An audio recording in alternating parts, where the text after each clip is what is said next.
Okay, guys. Here we go. Here we go. So we did this reaction last time. Alkynes. Alkynes can be hydrated to give enol. You only hydrate once with alkynes. Because the enol, it doesn't hydrate again. Instead, it undergoes a rearrangement. The rearrangement is called a tautomerization. Okay? It goes from the enol form to the carbonyl form. Carbonyl is either going to be a ketone or aldehyde, perhaps. Usually called the keto form or carbonyl form. Same formula, just a rearrangement. These are tautomers. Definition of a tautomer is relocation of a single hydrogen and at least one pi bond, maybe two or three. Only one hydrogen. Okay, I don't think this was here. This tautomer is sometimes called the OH tautomer because the H is on the O. But here the H is on the C, called CH tautomer. Yeah, makes sense? Okay, we did the mechanism for that. How do you remember the mechanism for tautomerization? Oreos. Proton on, then we did some resonance on the board. That's just us on the board. That doesn't happen in real life. Because in real life, it just forms that hybrid. Then what did we do last? We took the proton back off. So hopefully the Oreo will help you remember this. It's always the same, always the same. You're not going to find that in any textbook. You just get that from me. Recognizing tautomers. Which of the following are enol tautomers, enol forms or tautomers of the compound? Your enols, enol, keto, those are the most common tautomers that you will see in sophomore organic chemistry. But there's many other types. How do you recognize them? We already said. Okay, which of the following are enol tautomers of the compound in the box? Anybody get an answer here? Second one. Okay. Yes, the second one.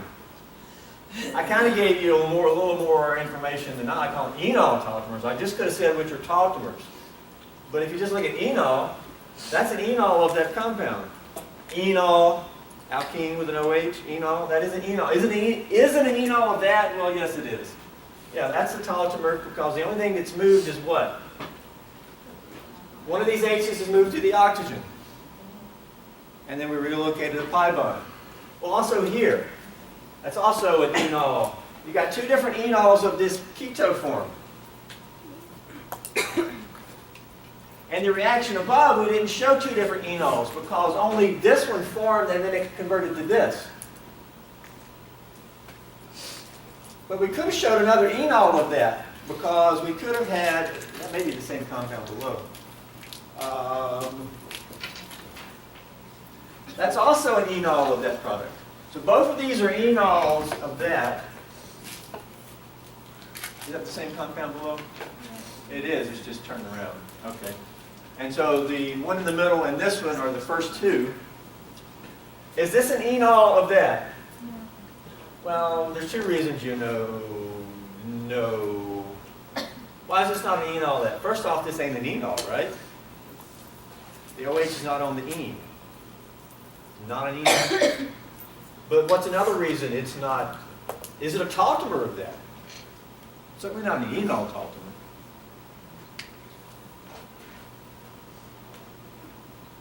Is this a tautomer of that?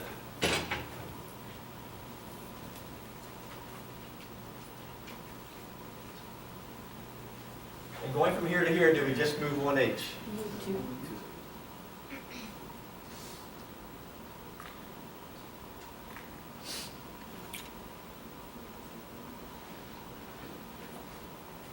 Something happen? No, we did not move just one H because not only did we move an H, you see the H that was moved, or ding, ding, ding. What happened to the other H's here? Because we also removed two. The definition of tautomers doesn't say anything about removing H's. It's just relocating. No, that's not a tautomer at all. That's the same spec things.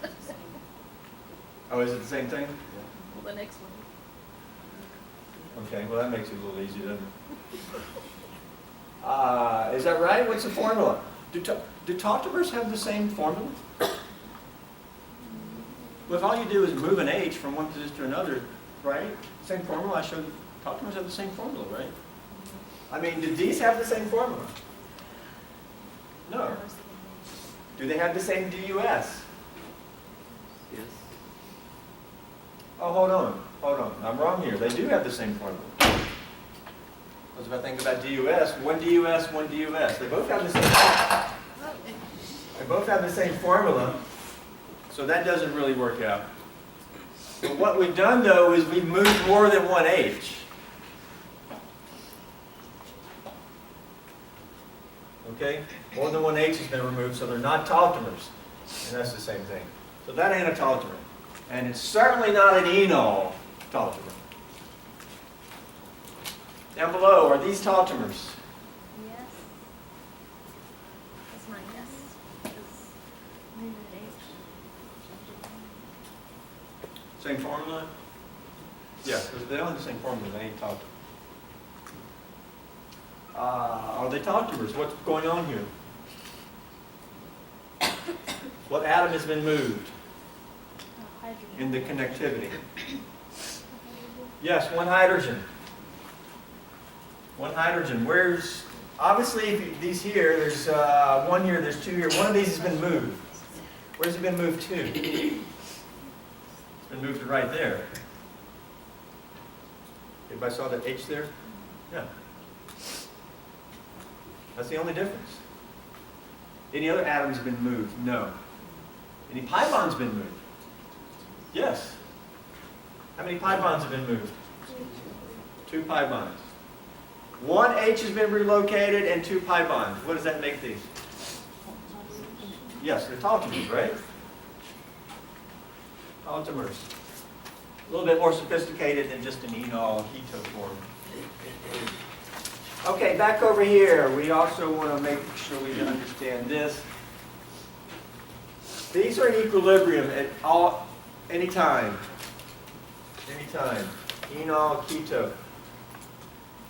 But the keto form is usually highly favored. It says this up here. Highly favored. This is an equilibrium. If I show you any carbonyl compound, acetone, the enol form is in equilibrium with this. What's the enol form? Right there. But this form is highly, highly favored, like 99.99% favored in some cases. So the equilibrium is like this. Or that's even smaller. Thus, we typically don't even worry about it usually. And we'll show acetone like this. Acetone's a ketone, right? But then someone could say, well, hold on, wait a minute, isn't it in equilibrium with its enol form? And I have to say, okay, yes, you're right. Every one out of a trillion molecules exists like this, but we typically don't even hardly talk about that. In some cases, as it says up there, this will be more predominant, and in some cases, the equilibrium may actually favor this guy, but that's going to be rare. But in organic 2, I show you some where it's favored. Typically, the carbonyl form is favored. The CH tautomer is favored. Okay. But in the end, we hydrated an alkyne to the enol, and it underwent tautomerization. That's how we end up with getting the ketone from an alkyne.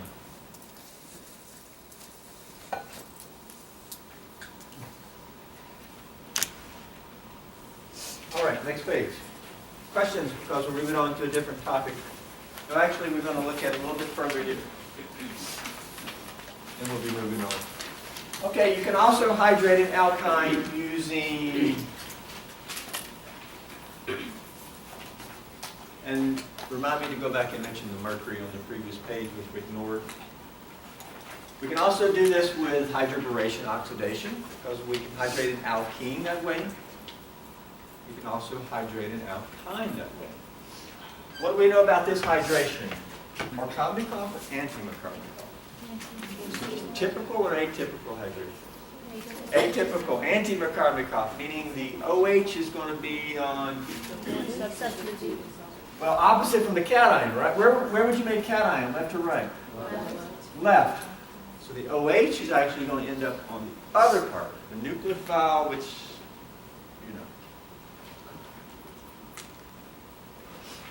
So we're going to end up with, now I'm not going to go through mechanism here. The mechanism we already know. It's just pi bond mechanism. Boom, boom, boom. Just thinking in my head, well, I'm going to kind of do it. I'm going to kind of do it because I'm going to think B, and this becomes actually minus, right? Positive here, where it should be. And what happens next in this mechanism? H is a hydrogen. Hydride shift. This shoots this boom over here, right? Is this cation actually formed? This was alkene chemistry? No, not actually formed, is it? Because this shoots in the same time as it's formed, and we get what? Now we're going to get an alkene. If we just showed it, the BH2, which is now neutral, it lost the H, and the new H would be on the same side, correct?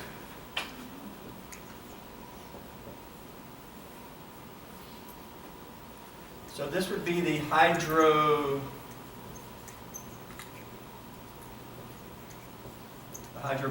product. But would boron and the new H be on the same side? Is a syn addition?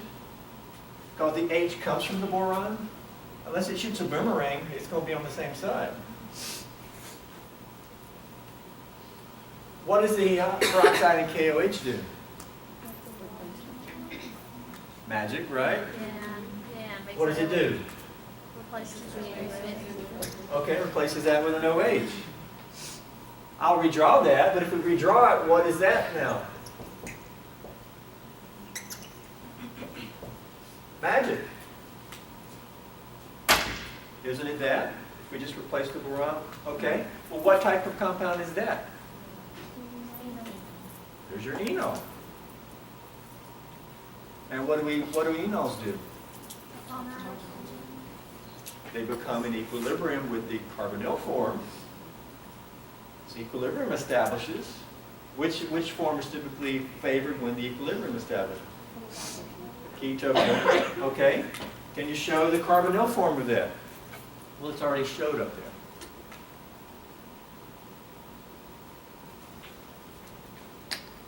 I'm going to do Tautomerization. I'm not going to show mechanism for that, or maybe we will.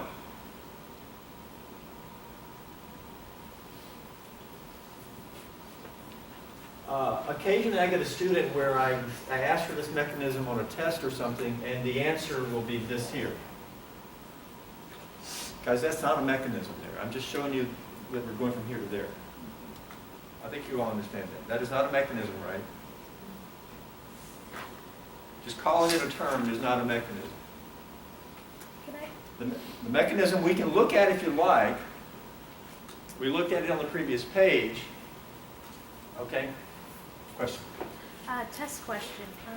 Do you want us to always throw out the not actually formed product and just indicate that it's not formed in our mechanisms? Well, you actually do not have to because I recommend it. But I'm not going to make you draw something that's not real in real life. It's only for us to, I'm doing it because I think it helps. Okay. I'm not going to say, hey, you didn't draw the fake thing. That doesn't make sense to count off because you didn't draw something. You could come back to me and say, well, it's fake. I don't prefer to draw it. Okay. So I skipped it. I don't see how I could argue against it. I very much recommend it. That's the way I do it.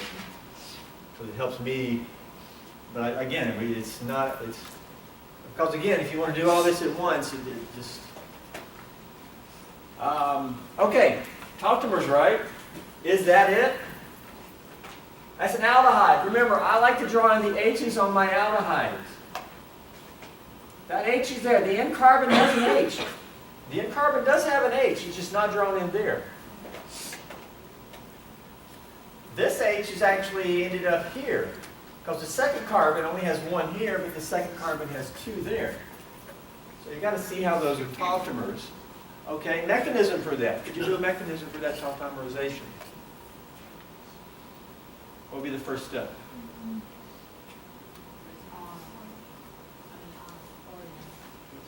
That's a good place to start. I recommend it. What does the O stand for? Okay.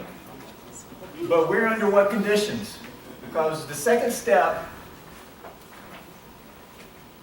okay, of the second step, this is step 2. Step 2 is where we're doing, because step 1 we have this. You don't get to enol until you go to step 2. And once you get to enol, it then rearranges. Step 2 is under basic conditions.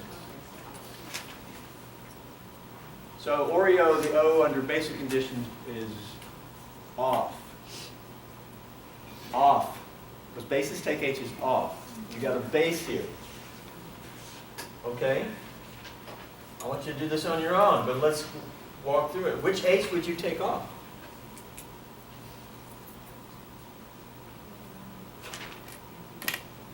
Hopefully this makes sense, guys. You would take the one off that needs to be taken off.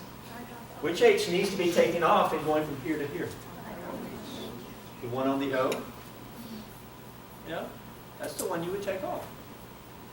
Okay, so let's draw the bond. You have hydroxide. We're saying that that's it.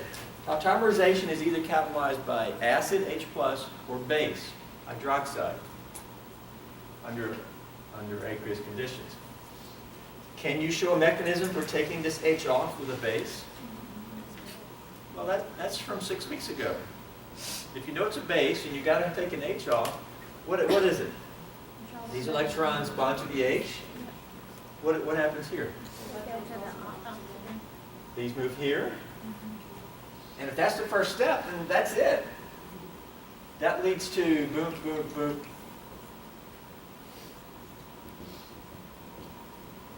That leads to that, correct?